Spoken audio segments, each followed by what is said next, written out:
they trained and they lacked food. But in the face of adversity, they stood. Kept the struggle going on all together. Some of the soldiers did not have proper clothing in poor weather, like no shoes in the winter.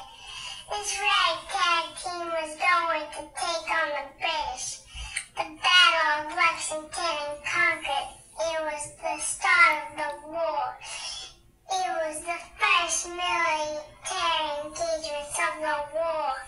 The militia was outnumbered and they had to fall back. But more Minutemen arrived and they were back on the attack. The British failed and then they returned to Boston.